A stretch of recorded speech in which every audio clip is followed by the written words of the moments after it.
Hemos estado hasta ahora en una serie de sermones tratando de responder la pregunta: ¿por qué se escribió el Nuevo Testamento? Ante la consideración de que la Biblia de Jesús, la Biblia que Jesús usaba, era el Antiguo Testamento. Si Jesús y los apóstoles usaban el Antiguo Testamento y era suficiente, ¿para qué se escribió el Nuevo Testamento? Y claro, podemos especular, pero no estamos para especular. Necesitamos obtener una respuesta coherente que surja de la misma Escritura, tanto del Antiguo como del Nuevo Testamento. Entonces, hay ciertas preguntas que todos nosotros en algún momento tenemos que nacen de las otras preguntas existenciales y que están entrelazadas, pero son preguntas teológicas. Voy a proponer que la primera pregunta es, en términos muy sencillos, es: ¿estás ahí?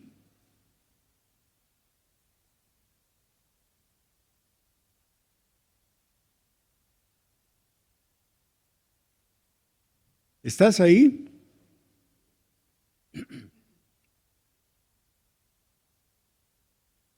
Yo solía de joven trabajar con mi moto y llevaba a mi ayudante. Juntos instalábamos antenas de televisión. Había que treparse a los techos y todo eso. Y en cierta ocasión, yendo en el alto por la ciudad satélite, había que atravesar unas rieles.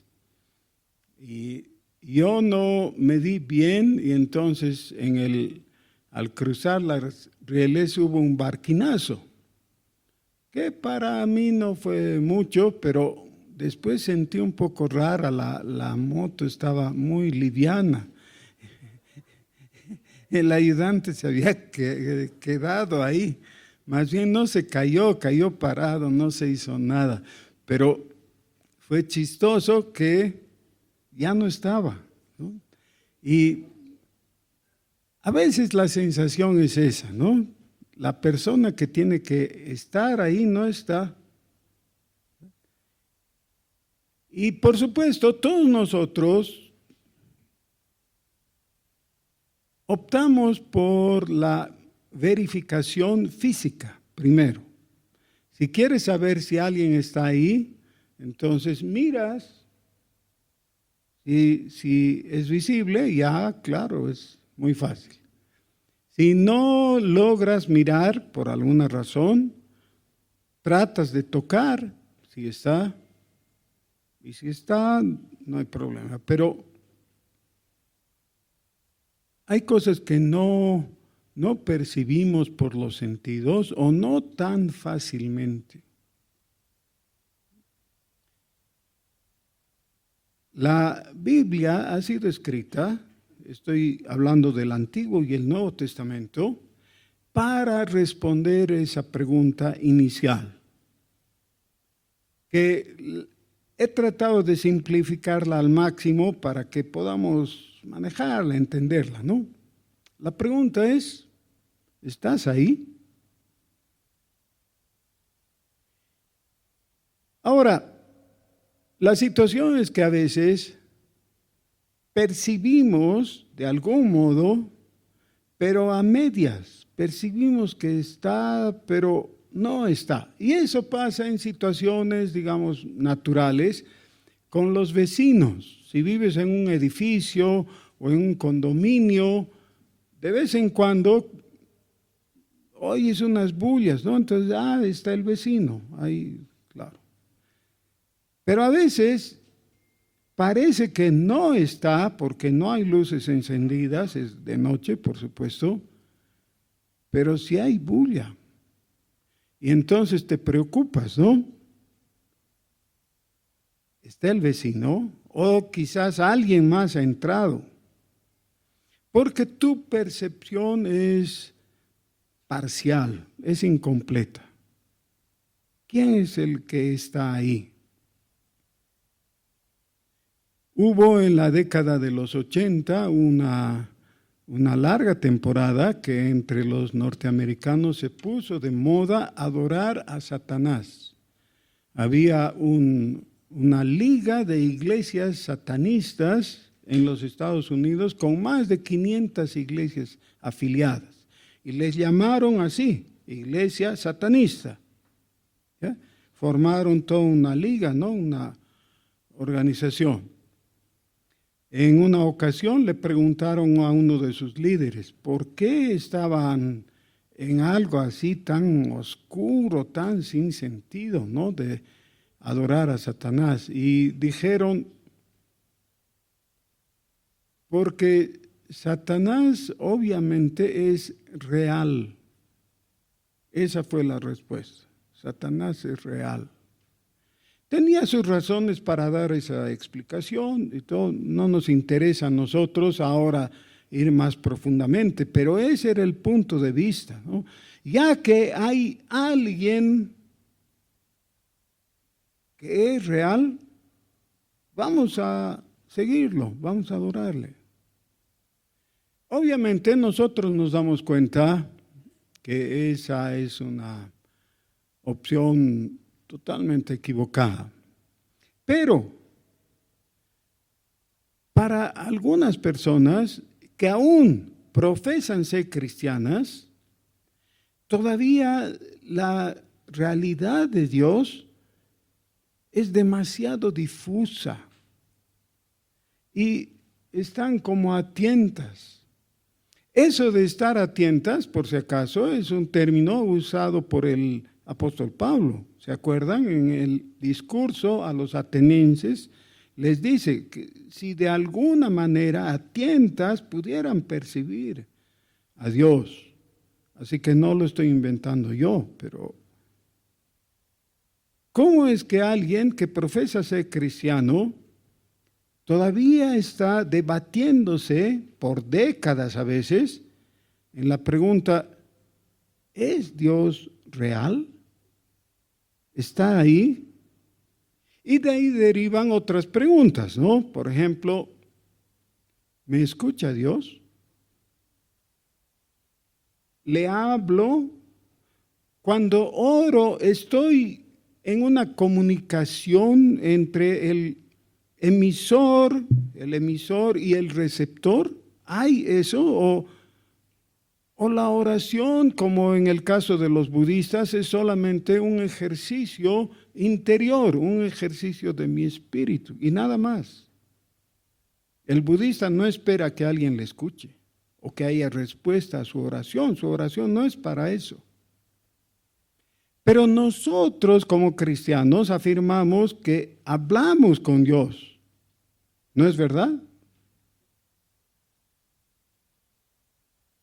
Y entonces, ¿por qué volvemos a la sensación de, pero ¿dónde está? Entre los personajes bíblicos sobresalen algunos que son llamados como los patriarcas o los padres. Uno de ellos es Jacob. Jacob quiere decir el embaucador, el estafador, engañador, ¿no? Es un mal significado de su nombre. Pero Jacob es un hombre de fe, así de mal que comenzó, pero llega el momento en que Dios en su misericordia se le revela en Betel, ¿se acuerdan? Y algunos dicen, no se acuerdan, si es que estaban muy chicos esa vez, ¿no? Pero Jacob, en el relato bíblico, se cuenta su nacimiento y nada más hasta que tenía 40 años. Imagínense. Y a los 40 años tuvo ese impasse con su hermano Esaú y le estafó. Por eso es Jacob, ¿no? Estafó a su hermano. Le pidió la primogenitura a cambio de un plato de lentejas y el hermano cayó y bueno. Pero ahora Jacob teme por su vida, así que se va. Y 20 años pasa con su tío Labán, que se convierte en su suegro. Y cuando ya ve que es tiempo de volver, y cuando está volviendo, se entera que Labán lo persigue por detrás, con gente armada. Él está con toda su familia y todo, 4 mujeres tenía para ese entonces, y un montón de tunas, ¿no? de hijos que tiene que cuidar, así que está temeroso, ¿no? Y además le dan la noticia que del frente viene Esaú, su hermano, con 400 hombres armados. Y su hermano había prometido matarlo. Le había anunciado que cuando llegue el tiempo de venganza, lo iba a matar. Porque suceden otras cosas más, pero no puedo alargarme ahí. Así que Jacob está en angustia. No tiene a quién recurrir, salvo a Dios. Sí, pero ¿y dónde está Dios? ¿Estás ahí?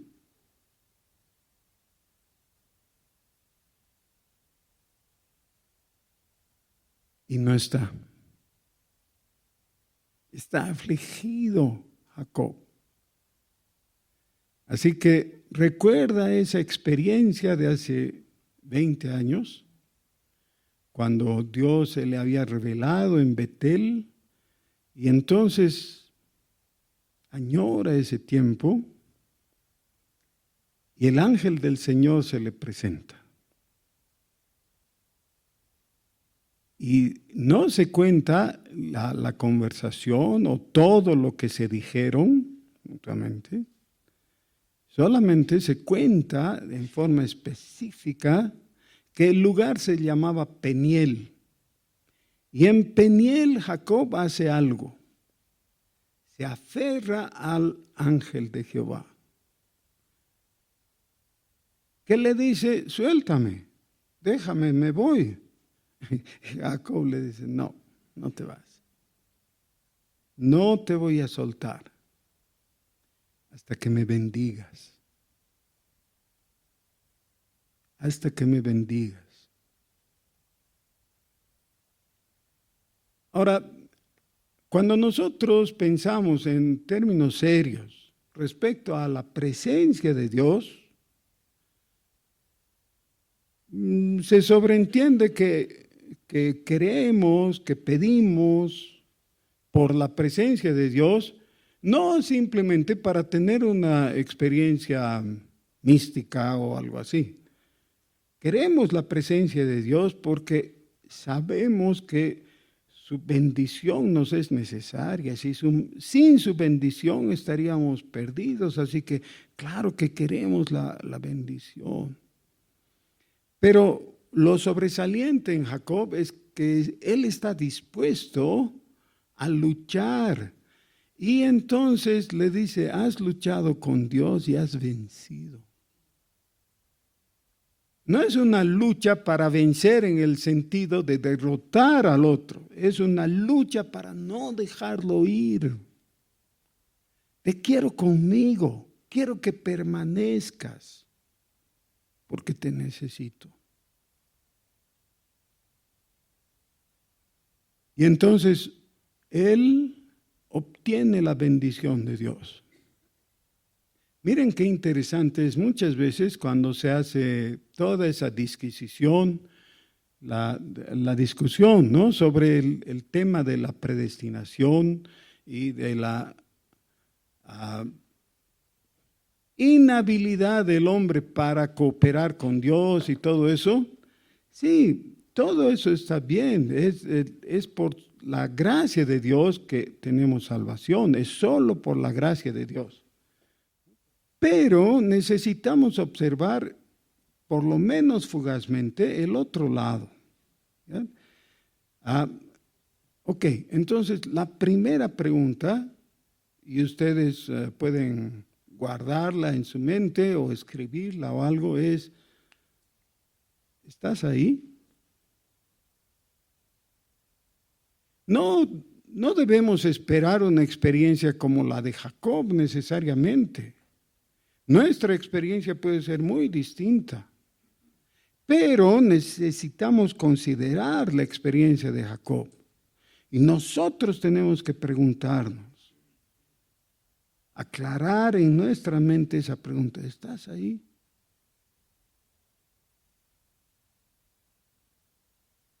Después hay varias otras preguntas, pero una de ellas, que sería para este efecto nuestra segunda pregunta, es: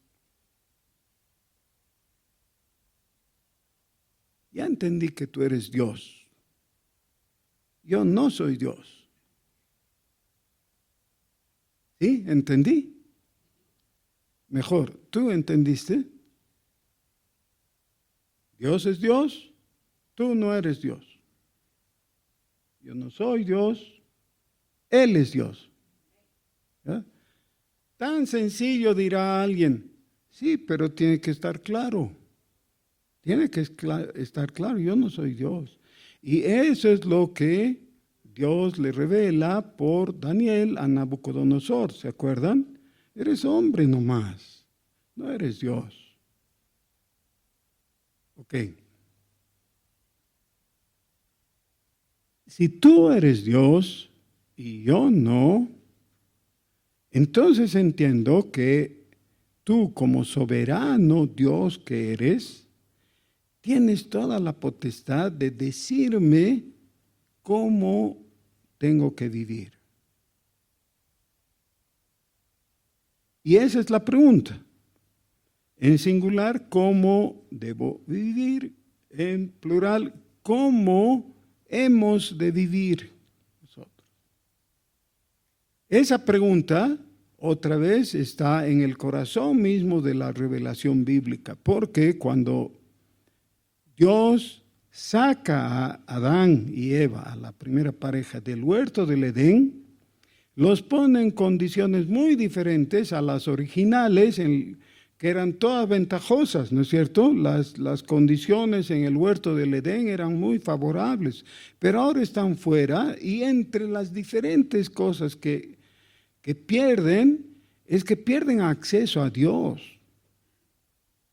¿Se acuerdan cómo demarcó Dios la imposibilidad de que los hombres puedan entrar a su presencia? Eso está en Génesis 3, ¿no? ¿Recuerdan? Sí. ¿Cómo marcó Dios? Con una espada ardiente. Imposible para el hombre entrar en la presencia de Dios. No puede. Esa es parte de la caída. Bueno, pero ahora, cuando el hombre estaba en el huerto del Edén, desobedeció. Ahora que está fuera del huerto y que la vida se le hace dura por la maldición justamente, ¿qué va a hacer? ¿Cómo va a vivir? Y la primera opción es como salvaje. Y esa es la opción de Caín. O sea, Caín opta a vivir como sus instintos, como sus deseos le impulsan, ¿no? Entonces mata a su hermano y después va y comienza toda una civilización.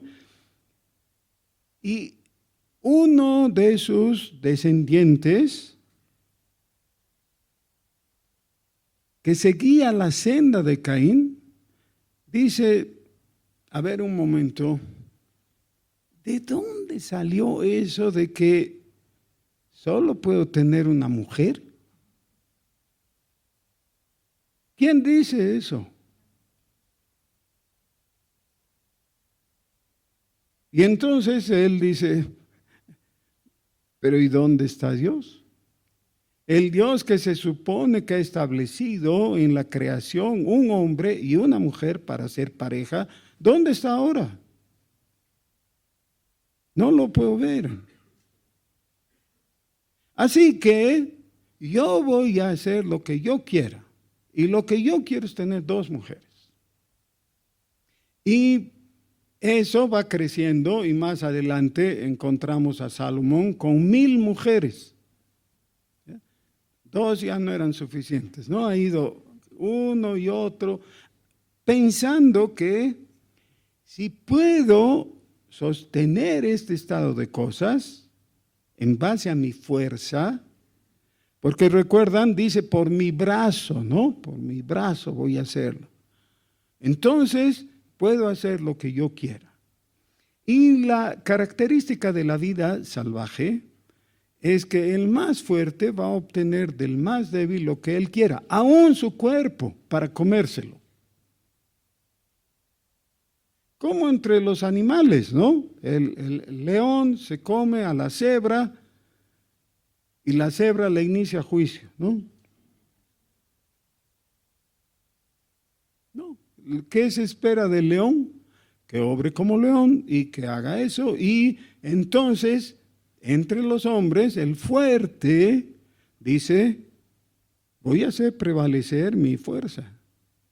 Y voy a obtener lo que yo quiera, y si es necesario matar al otro, como Caín, ¿no? Lo voy a matar, listo. La fortaleza se explica o se expresa de diferentes formas, no es solamente física, puede ser económica o puede ser la inteligencia, la astucia, que se impone sobre la debilidad del otro. Entonces, la primera opción es la forma salvaje.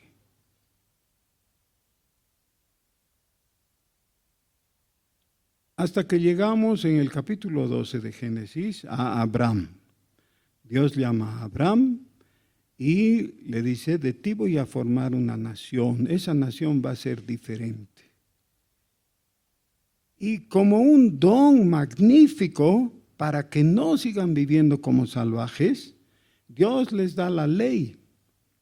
Miren que la ley ya fue dada a Abraham, no es solo con Moisés que se da la ley. ¿Ya?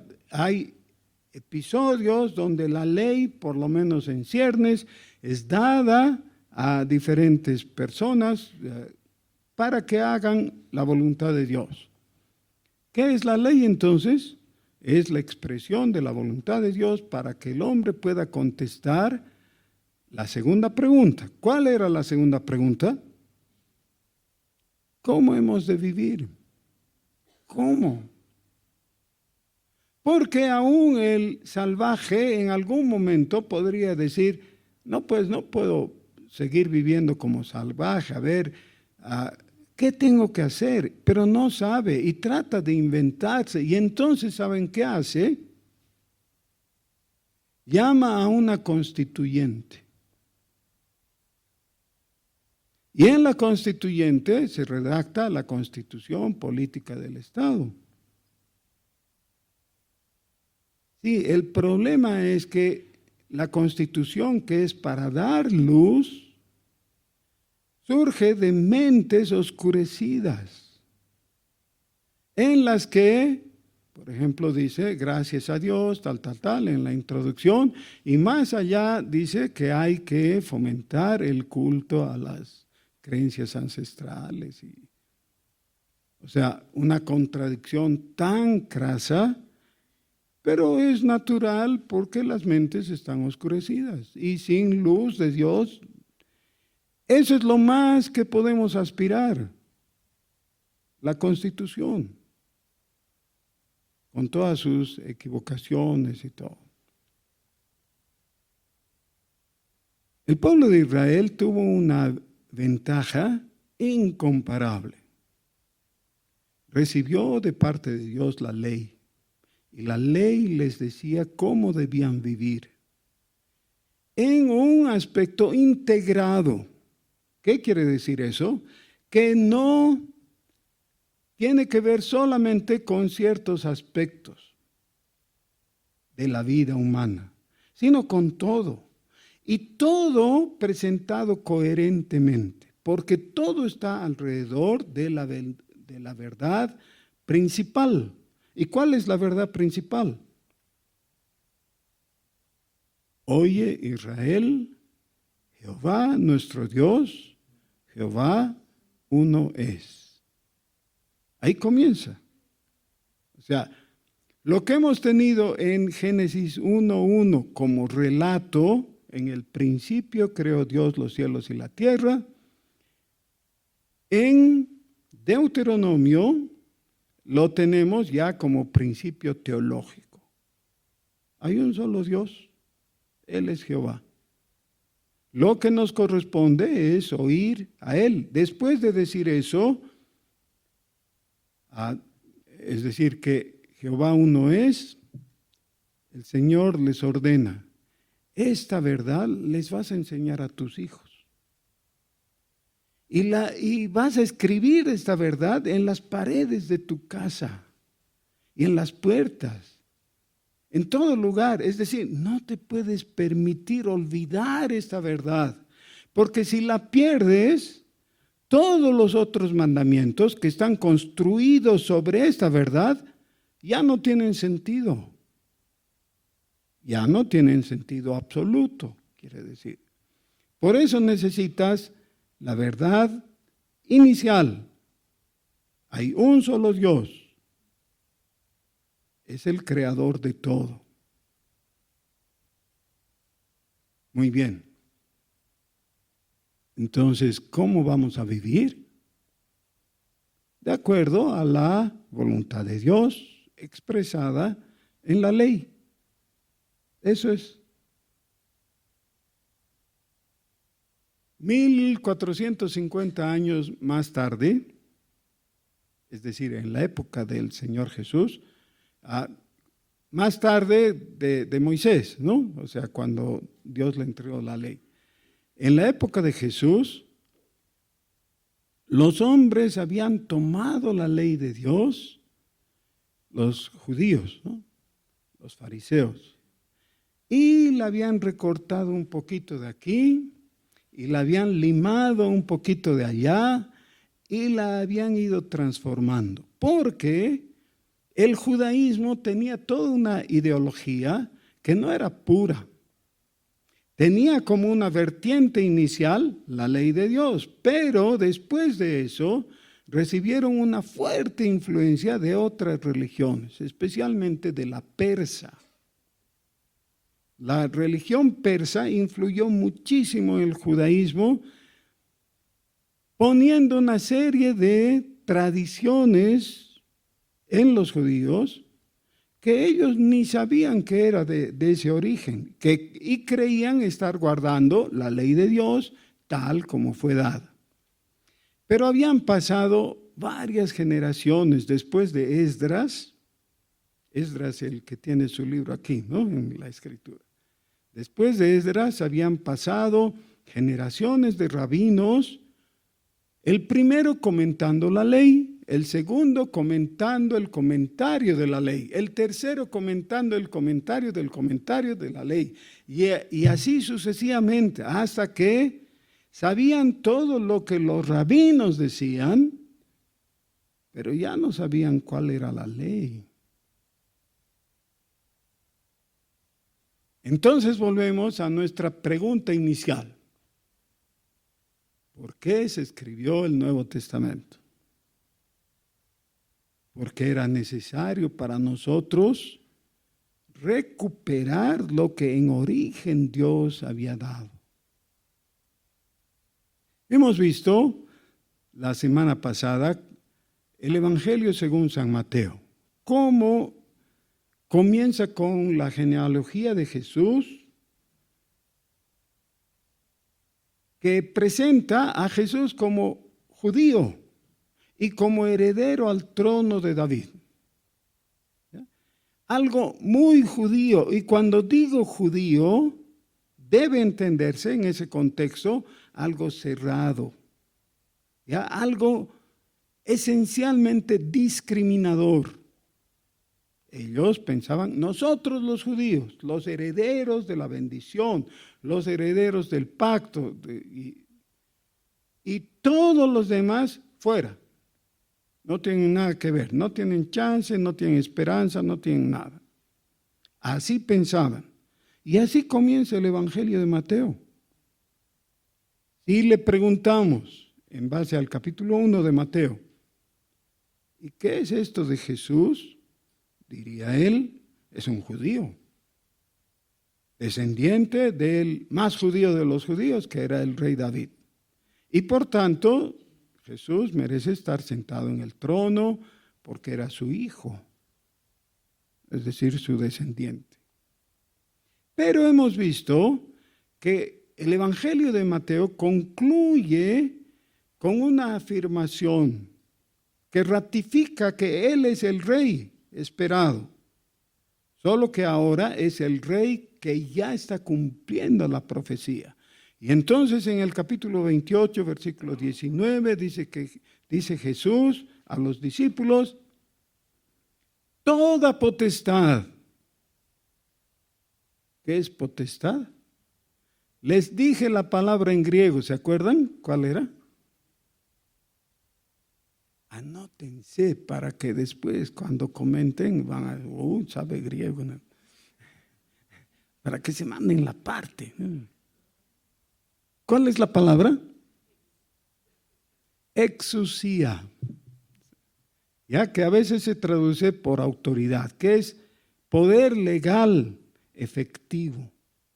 Tengo toda la autoridad, dice Jesús. Eso solo podía decir un rey. Ahora, Jesús es el rey del universo. Quiero que noten algo que va a destruir todas esas patrañas que han escuchado antes, que necesitamos olvidar, ¿ya? Algo así como que al final de los tiempos, cuando ya ocurra todo el acabose, Jesús va a venir y va a establecer su reino milenial. ¿Han oído eso? Eso no dice la Biblia. La Biblia dice en presente que Jesús es el rey. No dice será. Y el Señor Jesús afirma en Mateo 28, 19, toda potestad me es dada o me ha sido dada. Ya tengo toda la autoridad, ya soy el rey. Ahora, los que han venido a tiempo o más o menos han escuchado, hemos tenido la lectura antifonal del Salmo 99. ¿Recuerdan? Digan que sí, por favor. Para no desalentarme nomás, digan que sí. ¿Qué dice el Salmo 99?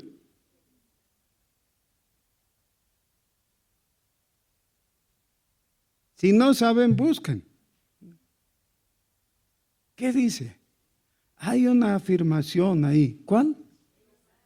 Jehová reina, tiempo presente. Jehová está en el trono, su reino es efectivo. Cuando Jesús dice, toda potestad me es dada en los cielos y en la tierra, nosotros debíamos decir, amén. Y no extrañarnos, porque obviamente Él es Jehová. Jesús es Jehová junto con el Padre y el Espíritu Santo.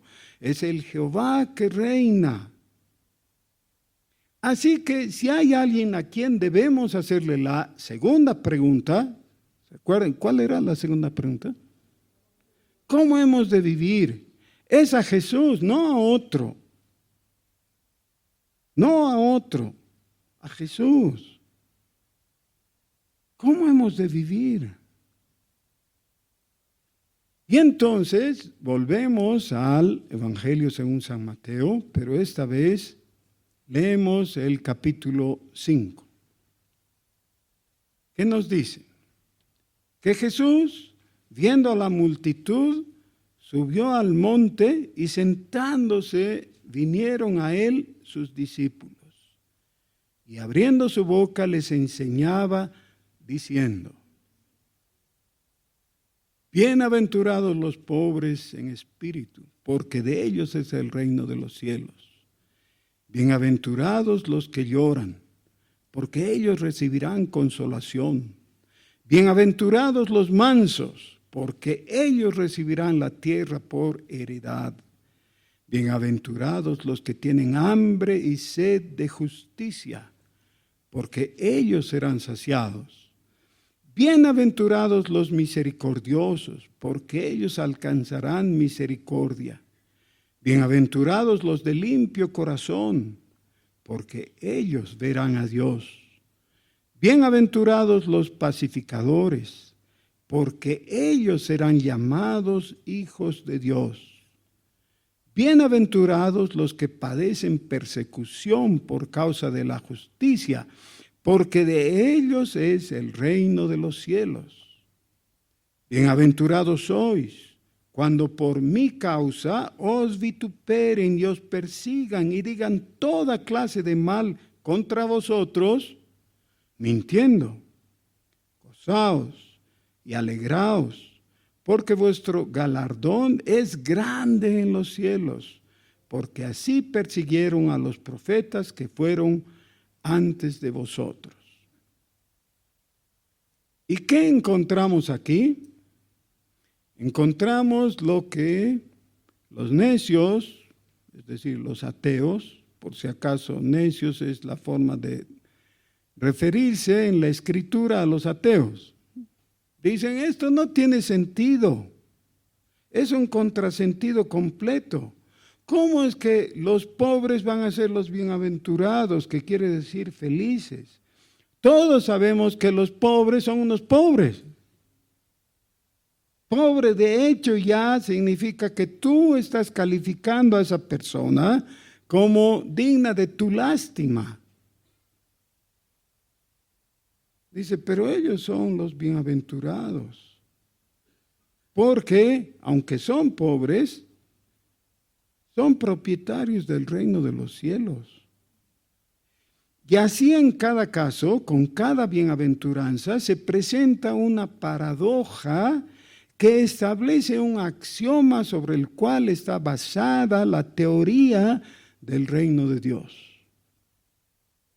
Cada vez que nosotros hemos dicho, esto es tal cosa, viene el Señor y nos demuestra que estábamos equivocados. Miren, aquí en este salón hay varias columnas, ¿no es cierto? Aquí muy cerca a mí, al extremo de mis manos, hay unas columnas. Esas columnas son dignas de confianza. ¿Me puedo apoyar en una de esas columnas? ¿Sí? Por ejemplo, esta es una columna. Me voy a apoyar. ¿Por qué es una columna? Y entonces viene alguien y me dice, no, esa no es una columna, es una mesita donde está apoyada la taza de té que te han traído. Eso no te va a resistir, no te apoyes ahí.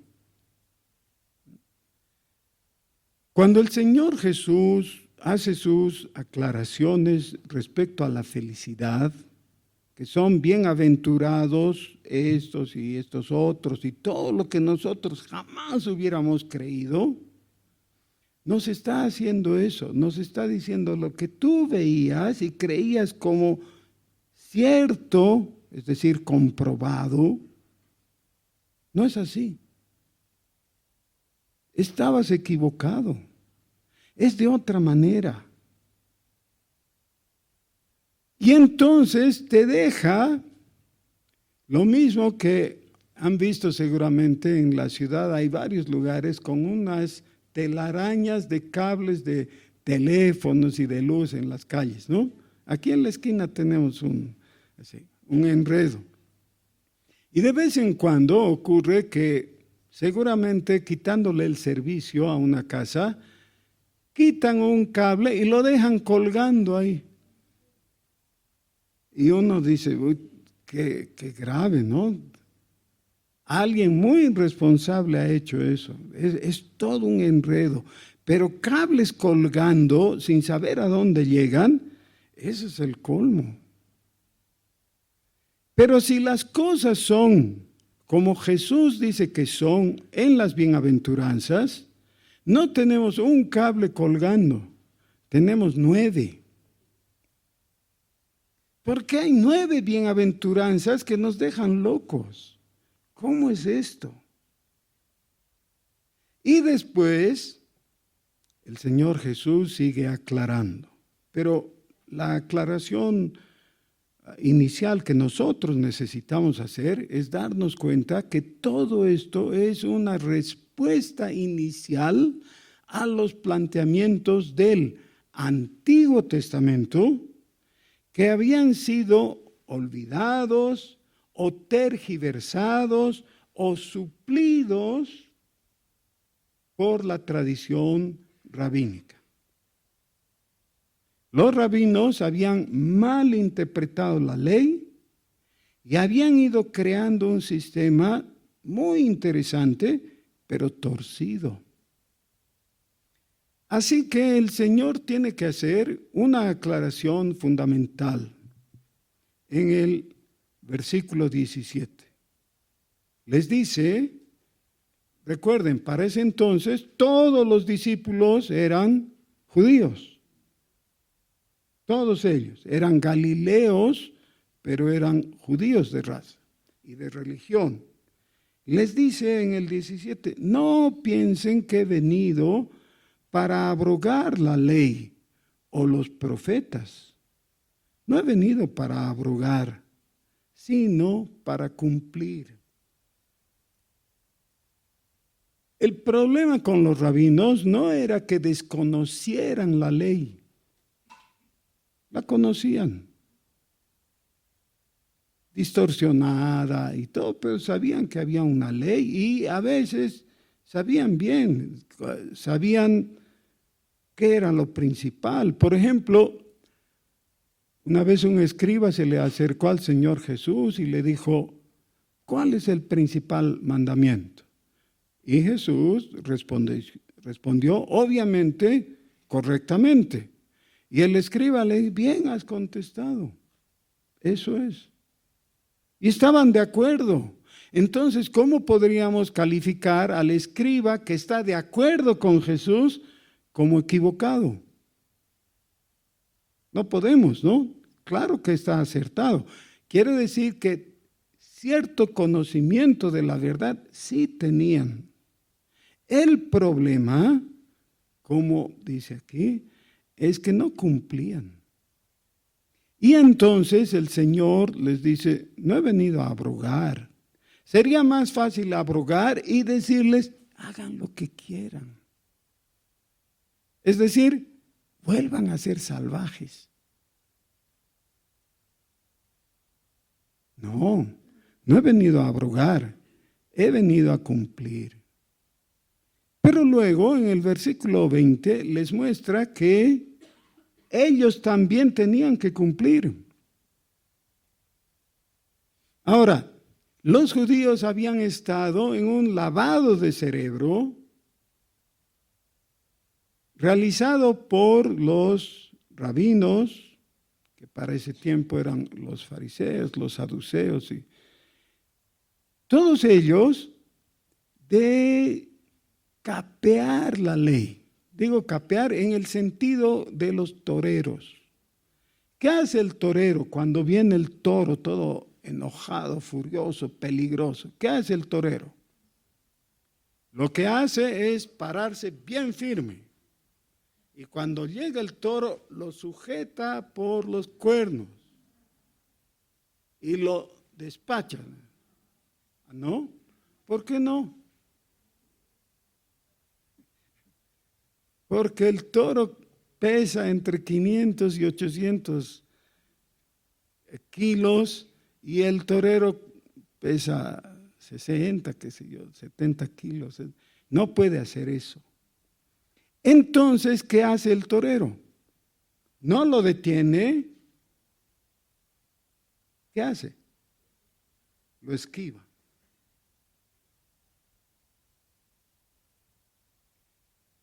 Y eso aprendieron a hacer los judíos en la época intertestamentaria. De eso trata el Evangelio según San Mateo. Ustedes vean, por ejemplo, el capítulo 23, cuando el Señor reiteradamente les dice: ¡ay de vosotros, escribas y fariseos hipócritas! Porque, y todos los por qué, era por eso, porque habían desarrollado una tremenda habilidad de no enfrentar a la ley y obedecerla, sino de capear, de esquivar, de no obedecer. Más o menos como algunas personas hacen en nuestros días. Cuando le hablas de la necesidad que tiene de perdonar a alguien, dicen: si la he perdonado, pero yo perdono, pero no olvido. Ya le he perdonado, pero no le hablo. Y una serie de cosas que en realidad muestran que nunca perdonó. No perdonó porque cree que le puede tomar el pelo a Dios. En el versículo 20, el Señor Jesús les dice: por tanto, si vuestra justicia no fuere mayor que la de los escribas y fariseos, no entraréis en el reino de los cielos. ¿Cuál era la justicia de los escribas y fariseos? Estoy frente a la ley, no voy a luchar, no voy a contradecir, simplemente voy a inventar una cláusula que me permite esquivar. No voy a obedecer. Y así hay ejemplos, por ejemplo, que a nosotros nos parecen así increíbles, ¿no? En Mateo 23 les dice: ustedes, escribas y fariseos, no cumplen el mandamiento, el quinto mandamiento, de honrar a su padre y a su madre. Y honrar en ese caso significaba amparar a sus padres ancianos, ¿no? Ayudarlos económicamente. Pero para justificar eso, dicen: lo que yo les hubiera dado para ayudarlos es corbán. Entonces he tenido que escoger entre ayudarlos o dar mi ofrenda. Y claro, primero tengo que darle a Dios, entonces le he dado. Por eso no los ayudo a ustedes. Que era realmente un acto de hipocresía, simple y llano. De esa manera habían aprendido a no cumplir la ley. Más o menos cómo funciona el sistema de justicia en Bolivia. Con disculpas de los abogados aquí presentes. Pero así es. Estudian derecho para no cumplir con la justicia. Es una tristeza tremenda porque, claro, el resultado, ¿qué podemos esperar? Pero dice, entonces, el nivel de justicia, de comprensión, de cumplimiento de los fariseos es así, pero el nivel de cumplimiento de ustedes tiene que ser mayor, dice el versículo 20. Si vuestra justicia no fuere mayor que la de los escribas y fariseos, no entraréis en el reino de los cielos.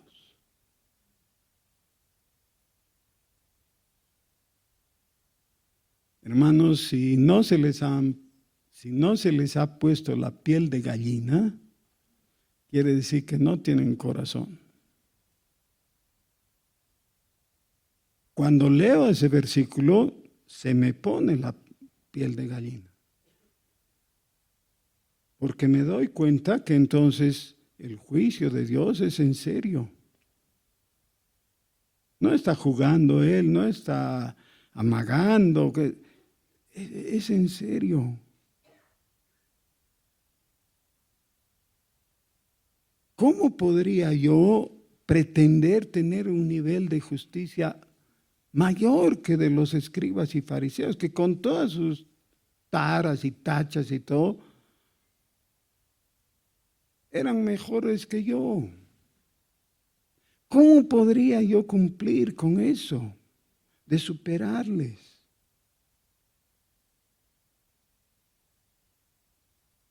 El próximo domingo vamos a dar la respuesta. Así que no falten.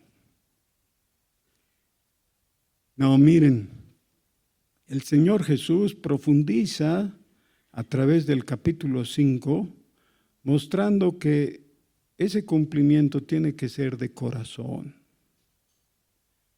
El cumplimiento tiene que ser con la intención de obedecer a Dios. Porque dice, ustedes han oído que fue dicho, no matarás, pero yo les digo, ni siquiera tienes que odiar al prójimo. No te puedes dar el lujo de aborrecerlo o de insultarlo. El no matarás no se queda en el hecho de no quitarle la vida o no dispararle o algo así. Tiene que ir al hecho de que vuelques la cosa y llegues al punto de amarle. Y luego el Señor Jesús amplía esto a otros aspectos de la vida. Pero de nada va a servir que nosotros hablemos de eso si tú no tomas conciencia de la necesidad de pararte delante de Dios con humildad y decirle, quiero hacer tu voluntad. No es solo que te pregunte, Señor, ¿cómo hemos de vivir? Y una vez que me digas cómo debemos vivir, yo diga, bueno, voy a escoger esto. Esto me gusta, esto no, voy a hacer estito, voy a dejarlo otrito. No, ¿saben qué? Así Dios no te va a revelar su voluntad. Porque dice en Juan capítulo 7, que Dios revela su voluntad a aquel que está dispuesto a obedecer. El que no piensa obedecer, Dios no va a perder el tiempo ahí diciéndole, sabes, yo quisiera que hagas tal cosa. No. Necesitamos delante de Dios hacer la pregunta, ¿cómo hemos de vivir? Pero hacer la afirmación, Señor, lo que tú me digas, eso voy a hacer. Ahora, claro, todos estamos pensando, pero ¿cómo podría yo hacer lo que Dios quiere? ¿Acaso puedo? Yo sé que no puedo. Porque de vez en cuando tenemos que hacer eco de las palabras del apóstol Pablo en Romanos capítulo 7 y decir, el mal que no quiero, eso hago. Y el bien que quiero, eso no puedo hacer. Porque es verdad en nosotros también. Pero cuando vamos a Jesús y le decimos, Jesús, yo quiero hacer lo que tú dices, porque reconozco que tú tienes toda potestad.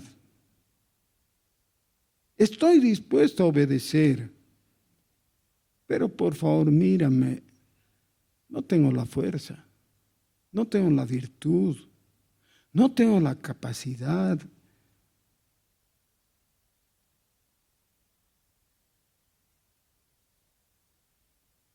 El Señor Jesús encontró un grupo de personas.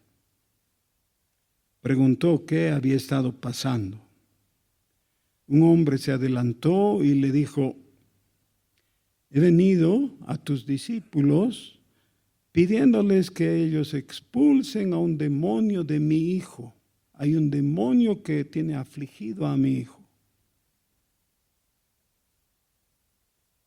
Y no han podido. Y entonces había una denuncia y una crítica, ¿no?, en el hombre. Los hace quedar mal a los discípulos que habían hecho lo que habían podido, aunque habían fracasado. Y entonces el Señor se indigna y dice: generación adúltera y perversa, incrédula, tráelo.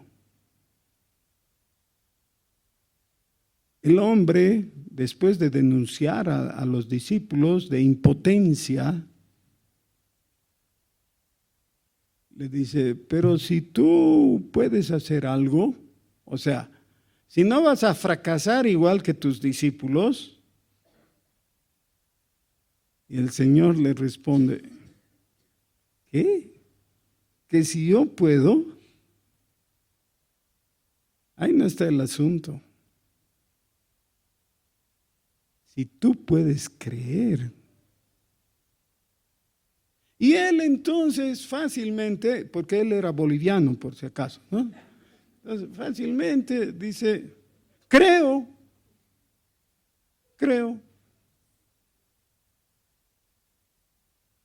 Pero Jesús lo estaba mirando y tiene que agachar humildemente la cabeza y reconocer: ayuda mi incredulidad. ¿Qué quiere decir? En realidad no creo. Quisiera creer, pero ni eso puedo. Ayúdame. Y obviamente el Señor Jesús echó fuera al demonio. Nunca el problema está en la falta de potencia, la falta de poder en el Señor Jesús. Él es todopoderoso. ¿Qué dijo él? ¿Qué? Toda potestad me es dada en los cielos y en la tierra. Nunca hay problemas con eso.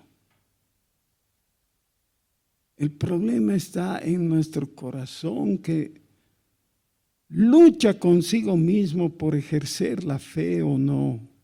Así que cuando venimos delante de Jesús y le decimos: Señor, yo quiero hacer lo que tú dices y sé que no puedo. Así que si no me ayudas, si no me sostienes, estoy frito, estoy dependiendo de ti. Y por eso ese cangrejo que era Jacob, embaucador, engañador y todo, se convierte en mi héroe. Porque ¿qué hizo este hombre?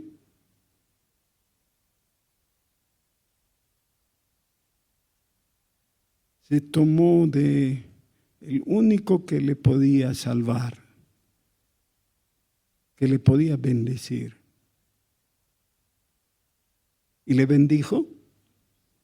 Sí, le bendijo. Miren qué lindo. Después de que arregló las cosas con su suegro que venía para matarlo, luego se encontró con su hermano que había jurado matarlo.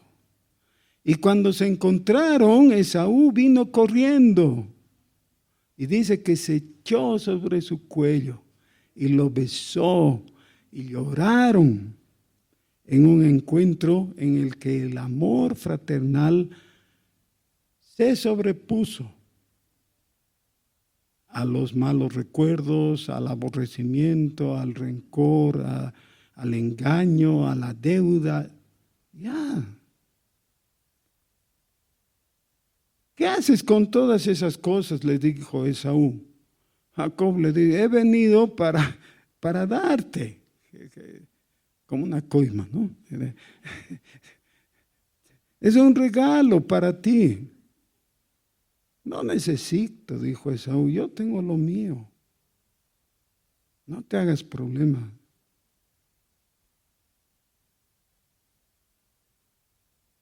Por un momento, La justicia del engañador fue mayor que de los escribas y fariseos. Y la justicia del que había jurado matar fue mayor que la de los escribas y fariseos, porque abrieron su corazón a Dios y Dios pudo expresar el perdón, la reconciliación. Esa es la justicia mayor. Esa es la filosofía del Sermón del Monte. Oremos. Señor nuestro, nosotros estamos convencidos que es verdad. Toda potestad te ha sido dada en los cielos y en la tierra, porque tú eres el Rey y tú mereces todo poder. Señor, somos felices al pensar en eso. Estamos muy agradecidos con esa revelación. Señor, en ningún caso tú podrías fracasar. Jamás. Tú eres victorioso.